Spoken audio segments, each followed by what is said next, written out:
নমস্কাৰ এয়া হল mid day 18 আৰু ষ্টুডিঅ'ত মই প্ৰাঞ্জল প্ৰতিম হাজৰিকা ইতিমধ্যে আমি পোনপটীয়া সম্প্ৰচাৰ আপোনালোকক দেখুৱাইছিলোঁ লৰিং থেপিত দেশৰ প্ৰধানমন্ত্ৰী নৰেন্দ্ৰ মোদী উপস্থিত হৈ সকলোকে সম্বোধন কৰিলে মোদীক আদৰণি জনালে ৰাজ্যপাল আৰু অসমৰ মুখ্যমন্ত্ৰীয়ে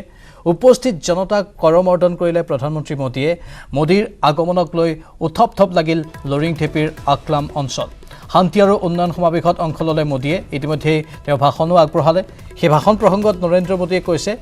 আগন্তুক দিনত কাৰ্বি আংলংবাসীয়ে যি মৰম তেওঁক দিছে সেই মৰমৰ প্ৰতিদান স্বৰূপে ইয়াতকৈও দুগুণ বহু কাম লৈ তেওঁ কাৰ্বি আংলংবাসীৰ কাষলৈ আহিব কাৰ্বি আংলংবাসীৰ বাবে আৰু বহু নতুন প্ৰকল্প তেওঁ উদ্বোধন কৰিব আৰু কাৰ্বি আংলংবাসীয়ে বৰ্তমান যি শান্তিৰ যাত্ৰাত পথ লৈছে সেই শান্তিৰ যাত্ৰাই আগন্তুক দিনত কেৱল ভাল খবৰৰ সমাহাৰ ঘটাব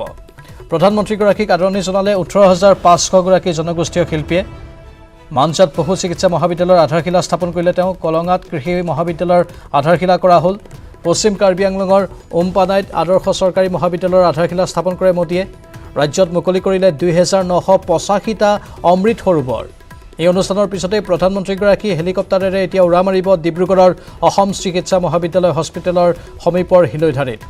প্ৰধানমন্ত্ৰীয়ে ডিব্ৰুগড়ৰ পৰা 7খন কৰ্কট প্ৰতিষ্ঠান মুকলি কৰিব এয়া হৈছে দেশৰ ভিতৰতে এক ইতিহাস সৃষ্টি কৰা খবৰ কাৰণ 7খনকৈ কেন্সাৰ হস্পিটেল একেখন ৰাজ্যতে স্থাপন কৰা তাকো একেদিনাই যি প্ৰকল্প হাতত লোৱা হৈছে একেদিনাই সকলো কাম সমাপন কৰাৰ সেইটোৱে সবাতোকৈ এক বৃহৎ খবৰ হিচাপে পৰিগণিত হৈছে সমান্তৰালভাৱে আন 7খন কেন্সাৰ হস্পিটেলৰ তেওঁ আধাৰশিলাও স্থাপন কৰিব দেশৰ প্ৰধানমন্ত্ৰীয়ে সমগ্ৰ উত্তৰ পূৰ্বাঞ্চলত কেন্সাৰ ৰোগীৰ সংখ্যা যেনেধৰণে বৃদ্ধি পাইছে তালৈ লক্ষ্য ৰাখি এই পদক্ষেপ গ্ৰহণ কৰিছে কেইবাখনো কেন্সাৰ হস্পিটেল একেলগে মুকলি কৰাৰ এয়া হৈছে প্ৰথম প্ৰক্ৰিয়া সমগ্ৰ দেশৰ ভিতৰতে 7খনকৈ কেন্সাৰ হস্পিটেল একেদিনাই মুকলি কৰাৰ এই পদক্ষেপ স্বাভাৱিকতেই ঐতিহাসিক হিচাপে বিবেচিত হৈছে আৰু তাৰ বাবে এতিয়া দেশৰ প্ৰধানমন্ত্ৰীয়ে এই সভাখনক চাবলৈ বিভিন্ন প্ৰান্তৰ লোকসকল গৈ ডিব্ৰুগড়ত উপস্থিত হৈছে ইতিমধ্যে কাৰ্বি আংলঙৰ পৰিৱেশ আমি দেখিলোঁ সেই পৰিৱেশত সকলোৱে উৎসাহেৰে অংশগ্ৰহণ কৰিলে নিজৰ মনৰ ভাৱো ব্যক্ত কৰিলে আৰু তেওঁলোক আশাবাদী যে আগন্তুক দিনত সমগ্ৰ কাৰ্বি আংলং অসমৰ বাবে কেৱল ভাল বতৰাহে কঢ়িয়াই আনিব দেশৰ প্ৰধানমন্ত্ৰীগৰাকীয়ে আৰু বহু পাবলৈ আছে সেই পাব লগাখিনিও পাব বুলি আশাত বন্দী হৈ আছে সৰ্বসাধাৰণ জনতা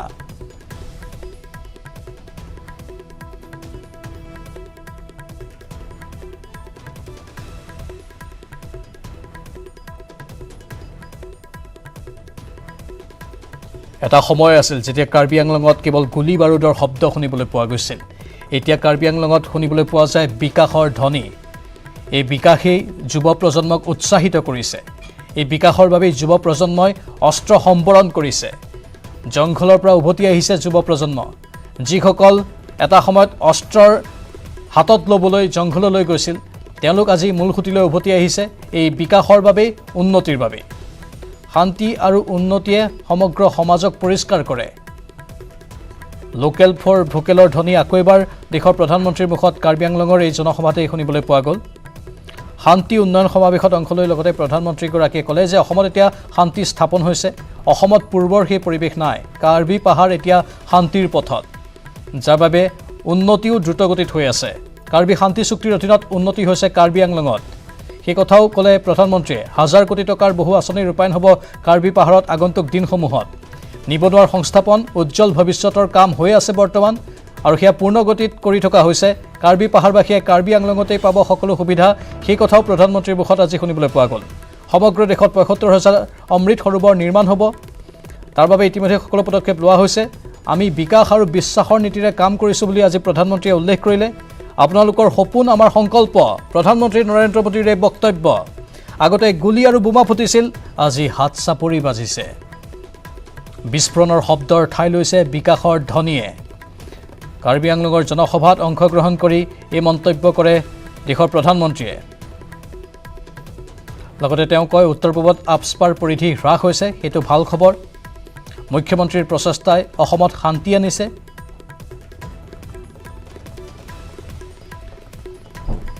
আৰু এনেধৰণৰ পদক্ষেপসমূহৰ জৰিয়তে আগন্তুক দিনত আৰু বহু ভাল কাম কৰি যোৱাৰ লক্ষ্য নিৰ্ধাৰণ কৰা হৈছে বুলিও প্ৰধানমন্ত্ৰীগৰাকীয়ে আজি সকলোৰে সন্মুখত উল্লেখ কৰে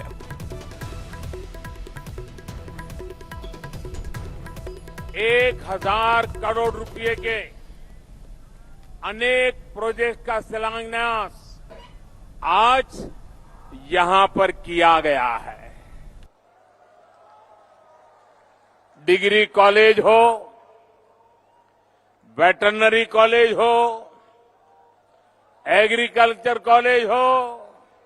ये सारे संस्थान यहां के युवाओं को नए अवसर देने वाले हैं। आज जो शिलान्यास के कार्यक्रम हुए हैं वो सिर्फ किसी इमारत का शिलान्यास नहीं है। ये सिर्फ किसी कॉलेज का, किसी महाविद्यालय का, किसी इंस्टीट्यूशन का शिलान्यास नहीं है। ये मेरे यहां के नौजवानों के उज्जवल भविष्य का शिलान्यास है। उच्च शिक्षा के लिए यहीं पर अब उचित व्यवस्था होने से गरीब से गरीब परिवार भी अपनी संतान को बेहतर शिक्षा दे पाएगा। वहीं किसानों और पशुपालकों के लिए भी इन इंस्टीट्यूशन से यहीं पर बेहतर सुविधाएं उपलब्ध हो पाएगी। इन प्रोजेक्ट्स के अलावा समझौते के जो दूसरे पहलू हैं उन पर भी असम सरकार लगातार कदम उठा रही है। हथियार छोड़कर जो साथी राष्ट्र निर्माण के लौटे हैं उनके पुनर्वास के लिए भी निरंतर काम किया जा रहा है। भाइयों और बहनों, आजादी के अमृत महोत्सव में देश ने जो संकल्प लिए हैं उसमें से एक महत्वपूर्ण संकल्प है अमृत सरोवरों के निर्माण से जुड़ा हुआ। हर जिले में कम से कम 75,000 अमृत सरोवर के निर्माण का लक्ष्य, इतना बड़ा लक्ष्य लेकर के आज देश आगे बढ़ रहा है।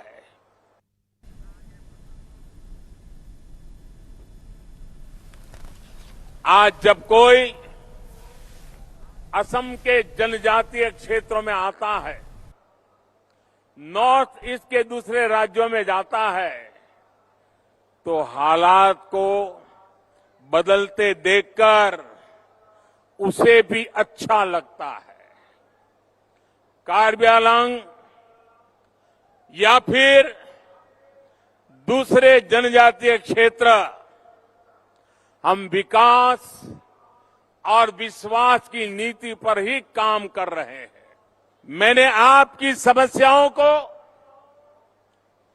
इस क्षेत्र की दिक्कतों को आप ही के परिवार के एक सदस्य के रूप में, आप ही के एक भाई की तरह, आप ही के एक बेटे की तरह मैंने हर मुसीबत को समझने की कोशिश की है। और आपने मुझे बुद्धि से कम दिलों से ज्यादा समझाया है। आपने हर बार मेरे दिल को छू लिया है, मेरे दिल को जीत लिया है।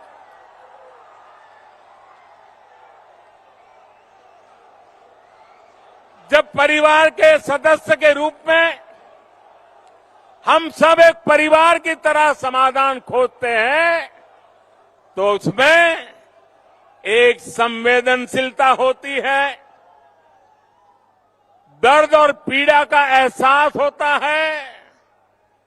आपके सपनों को समझ पाते हैं,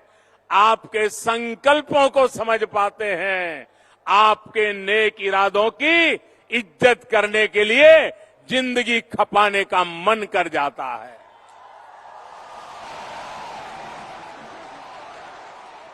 हर इंसान को, असम के इस दूरदराज क्षेत्र के लोगों को भी, जंगलों में जिंदगी गुजारने वाले मेरे नौजवानों को भी आगे बढ़ने की तमन्ना होती है, इच्छा होती है। आपके सपनों को पूरा करने के लिए आपके सपने हम सबके संकल्प बने और आप और हम मिलकर के हर संकल्प को सिद्ध करके रहे। इस काम के लिए हम भी जुटे हैं, आप भी जुटे हैं, मिलकर के जुटे हैं और जुट करके जीत भी पाने वाले हैं। কাৰ্বি আংলঙৰ পাছত এতিয়া দেশৰ প্ৰধানমন্ত্ৰীগৰাকী ডিব্ৰুগড়ত গৈ উপস্থিত হ'ব বিশেষ হেলিকপ্টাৰৰ জৰিয়তে। ডিব্ৰুগড়ৰ পৰা আমি পোনপটীয়া সম্প্ৰচাৰ দেখুৱাম, কিন্তু তাৰ পূৰ্বে সময় চমু বাণিজ্যিক বিৰতিৰ। মই ব্যৱহাৰ কৰোঁ কাৰ্বি আংলঙৰ লৰিংথেপী আখলামৰ পৰা ডিব্ৰুগড়ত উপস্থিত হ'ব দেশৰ প্ৰধানমন্ত্ৰী নৰেন্দ্ৰ মোদী। প্ৰধানমন্ত্ৰীয়ে AMCHত কৰ্কট ৰোগ চিকিৎসা প্ৰতিষ্ঠান মুকলি কৰিব। AMCHৰ পৰা ৰাজ্যত নিৰ্মীয়মান আন 7খনকৈ কৰ্কট ৰোগৰ চিকিৎসা প্ৰতিষ্ঠান ভাৰ্চুৱেলি মুকলি কৰাৰ লগতে আন 7খন কৰ্কট ৰোগৰ চিকিৎসা প্ৰতিষ্ঠানৰ আধাৰশিলা স্থাপন কৰিব প্ৰধানমন্ত্ৰীয়ে। ইয়াৰ পিছতেই খনিকৰত বিশাল জনসভাত অংশ ল'ব দেশৰ প্ৰধানমন্ত্ৰীগৰাকীয়ে। ইতিমধ্যে প্ৰস্তুতি সম্পূৰ্ণ হৈছে, সকলো কাৰ্যসূচী সম্পূৰ্ণ হৈছে। ইতিমধ্যে আমি পুৱাৰ ভাগৰ পৰা আপোনালোকক জনাই আছিলোঁ যে বিশাল জনসভা য'ত বিভিন্ন প্ৰান্তৰ পৰা লোক গৈ উপস্থিত হৈছে। সামগ্ৰিক দৃশ্যসমূহ দেখুৱাবলৈ আমাৰ সতীৰ্থ জ্যেষ্ঠ সাংবাদিক গৌতম বৰা লাইভত আছে। গৌতম, পোনপটীয়া সম্প্ৰচাৰত গৈছোঁ আপোনাৰ কাষলৈ। কিমান সংখ্যক লোক, আনুমানিক বহু লাখ লোক সমবেত হ'ব বুলি আমি গম পাইছোঁ। এতিয়ালৈকে প্ৰায় কিমান সংখ্যক লোক আহি উপস্থিত হৈছে তাত?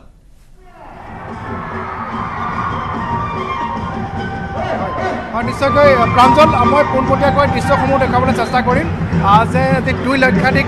লোক আজি ইয়াত সমবেত হোৱাৰ কথা কোৱা হৈছিলে আৰু আমি দেখুৱাইছোঁ যে 5টাকৈ মণ্ডপ, মূল মণ্ডপৰ কাষত আন 4টা মণ্ডপ নিৰ্মাণ কৰা হৈছে আৰু কেৱল ডিব্ৰুগড়ে নহয়, অসমৰ বিভিন্ন প্ৰান্তৰ পৰা কেইবা হাজাৰ গাড়ীৰে 6খনকৈ ট্ৰেইনেৰে ইয়ালৈ এইসকল লোকক অনা হৈছে। যিহেতু আজি দেশৰ প্ৰধানমন্ত্ৰীগৰাকীয়ে 7খনকৈ কেঞ্চাৰ হস্পিটেল, নতুনকৈ নিৰ্মাণ কৰা কেঞ্চাৰ হস্পিটেল উদ্বোধন কৰিব আৰু তাৰ বাবে ইয়ালৈ এইসকল লোক আহিছে। এই আজি উদ্বোধনী অনুষ্ঠান আৰু উদ্যোগপতি ৰতন টাটা ডাঙৰীয়া উপস্থিত থাকিব। টাটা ট্ৰাষ্ট আৰু অসম চৰকাৰৰ সহযোগত এই চিকিৎসালয়সমূহ স্থাপন কৰা হৈছে আৰু মই দেখুৱাইছোঁ যে বৰ্তমান বহু হাজাৰ লোক ইয়াত উপস্থিত হৈছেহি আৰু এইসকল লোকৰ মনোৰঞ্জনৰ ব্যৱস্থা কৰা হৈছে। আমি দেখুৱাইছোঁ যে অস্থায়ী যি ষ্টেজ নিৰ্মাণ কৰা হৈছে তাত বিভিন্ন নৃত্য গীতৰ অনুষ্ঠান চলি আছে আৰু অসম মন্ত্ৰীসভাৰ প্ৰায়সকল মন্ত্ৰী ইয়াত আহি উপস্থিত হৈছেহি আৰু বৰ্তমান যিহেতু কিছু সময়ৰ পিছতে প্ৰধানমন্ত্ৰীগৰাকী আহি হেলিকপ্টাৰযোগে ইয়াত যি অস্থায়ী হেলিপেড নিৰ্মাণ কৰা হৈছে তাত উপস্থিত হ'বহি। প্ৰথমে AMCHলৈ যাব আৰু তাৰ পাছত প্ৰায় 2:30 পৰা 3 বজাৰ ভিতৰত এই অনুষ্ঠানস্থলীত উপস্থিত হ'বহি আমি দেখুৱাইছোঁ আৰু ইয়াত বহুকেইগৰাকী শিল্পী উপস্থিত হৈছেহি আৰু তেওঁলোকে অনুষ্ঠান পৰিৱেশন কৰিব। প্ৰাঞ্জল, মই দেখুৱাইছোঁ যে এনেদৰে ইতিমধ্যে সাজু কৰি তোলা হৈছে মণ্ডপৰ লগতে যি 5টাকৈ মণ্ডপ নিৰ্মাণ কৰা হৈছে ইতিমধ্যে সাজু কৰি তোলা হৈছে আৰু অসম মন্ত্ৰীসভাৰ মন্ত্ৰীসকল ইয়ালৈ কিছু সময় পূৰ্বে আহিছিলে। বৰ্তমান হয়তো তেওঁলোক ব্যস্ত হৈ আছে। মই যিসকল সাধাৰণ লোক আছে তেওঁলোকৰ পৰা জানিবলৈ চেষ্টা কৰিম আৰু শিল্পী জুবিলি ইয়াতে আহিছে, হয়তো অনুষ্ঠান পৰিৱেশন কৰিব। মই তেখেতৰ পৰা জানিবলৈ চেষ্টা কৰিম। জুবিলি বা, জাষ্ট কথা এটা সোধোঁ, আজি অনুষ্ঠানলৈ আহিছে, কেনেকুৱা অনুভৱ? আজি নিশ্চয় অনুষ্ঠান পৰিৱেশন কৰিব আজি? হয় হয়, ভাল লাগিছে। চবতকৈ ডাঙৰ কথা, প্ৰথমতে মই আমাৰ মাননীয় প্ৰধানমন্ত্ৰী ডাঙৰীয়া ধন্যবাদ জনাব বিচাৰিছোঁ, আমাৰ মাননীয় মুখ্যমন্ত্ৰী ডাঙৰীয়াক ধন্যবাদ জনাব বিচাৰিছোঁ আৰু লগতে ধন্যবাদ জনাব বিচাৰিছোঁ আমাৰ শ্ৰদ্ধাৰ ৰতন টাটাজীক, তেখেতক ধন্যবাদ জনাব বিচাৰিছোঁ ইমান সুন্দৰ পদক্ষেপ এটা লোৱাৰ বাবে। আমি জানো যে উত্তৰ পূৰ্বাঞ্চলত যথেষ্ট মানে কৰ্কট ৰোগটো যথেষ্ট বেছি সংখ্যা যদি আমি চাবলৈ যাওঁ। মোৰ নিজৰ পৰিয়ালতে আছে, আমি নিজে জানো। গতিকে যেতিয়া এগৰাকী কৰ্কট ৰোগী পৰিয়ালত থাকে, গোটেই পৰিয়ালৰ মানুহ অকল আৰ্থিকভাৱে বুলি নহয়, মানসিকভাৱে কি এটা সংগ্ৰাম এটাৰ মানে চলি থাকে আৰু ভাল ট্ৰিটমেণ্ট পাবলৈ কি ধৰণে তেখেতসকলে যথেষ্ট কষ্ট কৰি থাকে সেইটো মানে আমি নিজে ভুক্তভোগী যেতিয়া বস্তুটো জানো গুৱাহাটীত ধৰক এতিয়া বিবৰুৱা কেঞ্চাৰ ইনষ্টিটিউট খুব ভাল তেখেতসকলে কাম কৰি আছে আমাৰ নিজৰে ট্ৰিটমেণ্ট আমি তাতে কৰাইছোঁ যথেষ্ট ভাল তেখেতসকল আমাৰ GMCত এটা খুব ভাল কেঞ্চাৰ হস্পিটেল এটা আৰম্ভ হৈছে ভাল কিন্তু ধৰক যিমান আমাৰ ইয়াতে সংখ্যক ৰোগী আছে কিন্তু কিমান সকলো উপকৃত হ'ব পৰা নাই কাৰণ আপুনি ধৰক উজনিৰ পৰা গৈ পেলাই গুৱাহাটীত ট্ৰিটমেণ্ট কৰাটো সকলোৰে বাবে সম্ভৱ নহয় আৰু আমি এটা জানো যেতিয়া এজন কেঞ্চাৰ পেচেণ্ট থাকে টকা পইচা বহুত প্ৰয়োজন হয় সময় দিব লাগে তো তেনেকুৱা সময়ত উত্তৰ পূৰ্বাঞ্চলত 7খনকৈ এনেকুৱা ইনষ্টিটিউট আৰম্ভ কৰিব আমি গোটেই ৰাইজ উপকৃত হ'ম যথেষ্ট ভাল লাগিছে গতিকে আৰু তেনেকুৱা এটা অনুষ্ঠানত আজি মই গীত পৰিৱেশন কৰিবলৈ মোক আমন্ত্ৰণ জনাইছে তাৰ বাবে যথেষ্ট মই ধন্যবাদ জনাইছোঁ ভাল লাগিছে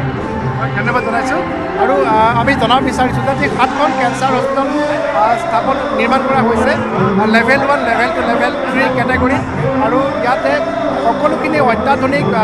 সা সুবিধা থাকিব আৰু আমি জানিবলৈ চেষ্টা কৰিম তেৰেছ গোৱালা ডাঙৰীয়া আছে কেনেকুৱা আয়োজন আজি বহু সংখ্যক লোক আহিছে আৰু আপোনালোকৰ ডিব্ৰুগড়তে 170খনকৈ চাহ বাগিচা আছে আৰু আজি চাহ বাগিচাসমূহ ছুটি দিয়া হৈছে বহু সংখ্যক চাহ শ্ৰমিক আমি অহা দেখিবলৈ পাইছোঁ কেনে আয়োজন চাওক আজিৰ দিনটো অসমৰ ইতিহাসত সোণালী আখৰে লিখা থাকিব দুখীয়া মানুহ কৰ্কট ৰোগত আক্ৰান্ত হৈ টকা পইচাৰ অভাৱত উন্নত চিকিৎসা কৰিব নোৱাৰে মাননীয় অসমৰ মুখ্যমন্ত্ৰী অসমৰ বিত্তমন্ত্ৰী হৈ থাকোঁতে কথা চিন্তা কৰি তেওঁ বাজেটত পইচা দিছিলে আৰু ইতিমধ্যে 7খনকৈ চিকিৎসা মহাবিদ্যালয় আজি মুকলি কৰিব ভাৰতৰ প্ৰধানমন্ত্ৰী নৰেন্দ্ৰ মোদী ডাঙৰীয়াই লগতে 7খনকৈ কৰ্কট চিকিৎসালয় আধাৰশিলা ৰাখিব ৰতন টাটা ট্ৰাষ্টিৰ অৰ্থ সাহায্যতো থাকিব আজি ডিব্ৰুগড় জিলাৰ বিশেষকৈ চাহ শ্ৰমিক ৰাইজৰ কাৰণে অতি সুখৰ দিন হ'ব এটা বাৰ্তা যাব যে চাহ শ্ৰমিকসকল সদায় নিজৰ বেমাৰৰ কথা ক'ব নোৱাৰে কিয় টকা পইচা নাই চাহ বাগিচা মালিকৰ ওপৰত নিৰ্ভৰ হৈ থাকে আজি মাননীয় মুখ্যমন্ত্ৰী হিমন্ত বিশ্ব শৰ্মা ডাঙৰীয়াৰ সবল নেতৃত্ব আৰু আন্তৰিকতাৰ কাৰণে এই চাহ শ্ৰমিকসকল আজি অতি সহজে অসম চিকিৎসা মহাবিদ্যালয়কে ধৰি 7খন চিকিৎসা মহাবিদ্যালয়ত কৰ্কট ৰোগৰ চিকিৎসা কৰিবলৈ সুবিধা পাব যাৰ কাৰণে চাহ বাগিচা বন্ধ দিছে হাজাৰ হাজাৰ চাহ শ্ৰমিক ৰাইজ আজি খোজকাঢ়ি আহিছে গাড়ীত আহিছে ট্ৰেক্টৰত আহিছে ভেনেটত আহিছে ট্ৰেইনত আহিছে আৰু এইটোৱে প্ৰমাণ কৰিছে মাননীয় মুখ্যমন্ত্ৰী ডাঙৰীয়া আপুনি যি আন্তৰিকতাৰ চিন্তা কৰিছে আৰু অধিক চিন্তা কৰিব লাগে আৰু কাম কৰিবলৈ আমি আপোনাৰ লগত আছোঁ এতিয়া বিধায়কসকলৰ দায়িত্ব আছে জনপ্ৰতিনিধিৰ দায়িত্ব আছে আমি সহযোগ কৰিব লাগিব আমি কথাটো জানিবই বিচাৰিছোঁ আজি চাহ শ্ৰমিকসকলে তেওঁলোকৰ যিটো মজুৰি দৈনিক মজুৰি চাহ বাগিচাৰ পৰা পাইকিয়া পাবনে নাপায় আজি নাই অসম চৰকাৰৰ জৰিয়তে জিলা উপায়ুক্তৰ যিটো অৰ্ডাৰ ওলাইছে এই অৰ্ডাৰ মতে পেইড হলিডে কৈছে পেইড হলিডে বুলি ক'লে আজি তেওঁলোকৰ মজুৰি দিব লাগে মই কৈছোঁ অন্ততঃ এটা দিন মালিকসকলে মজুৰি দিয়াটো বাঞ্ছনীয় কাৰণ আজি লাখ লাখ কোটি কোটি টকাৰ সাহায্য আমি চাহ বাগিচা শ্ৰমিকক দিম গতিকে এটা দিন যাতে শ্ৰমিকৰ নামত যদি হাজিৰাটো দিয়ে মই ভাবোঁ এটা পুণ্য কাম হ'ব ঈশ্বৰৰ চাব তেওঁলোকৰ বাগান আৰু আগবাঢ়ি যাব ধন্যবাদ জনাইছোঁ আৰু আমি এতিয়া প্ৰাঞ্জল আমি দেখুৱাবলৈ চেষ্টা কৰিম ইয়াতে যিসকল লোক আহিছে বিভিন্ন স্থানৰ পৰা এইসকল লোক আহিছে আৰু প্ৰায় আসনসমূহ ভৰি পৰিছে কিয়নো ইয়াতে যিসমূহ আসনৰ ব্যৱস্থা কৰা হৈছে আমি দেখুৱাই গৈছোঁ যে প্ৰায়সমূহ আসনে বৰ্তমান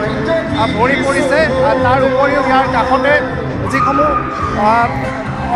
অন্য 4টা মণ্ডপ স্থাপন কৰা হৈছে সেই মণ্ডপসমূহতো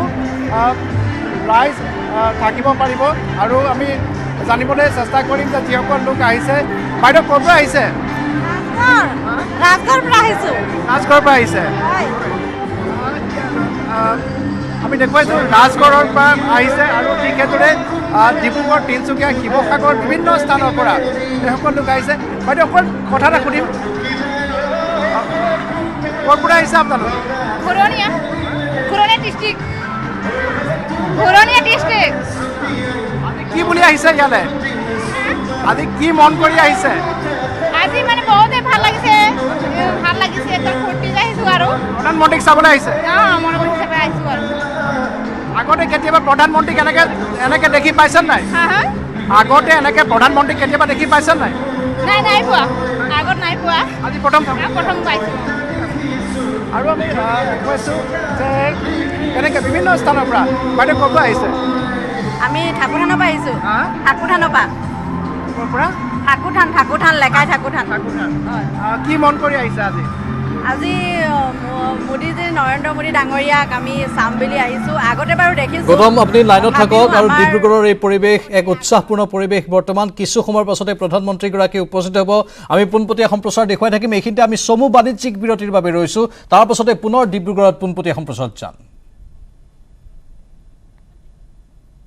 मांझा में निर्माण होने वाले वेटरनरी कॉलेज का शिलान्यास লৈছোঁ বাণিজ্যিক বিৰতি অতি সোনকালে উভতি আহিম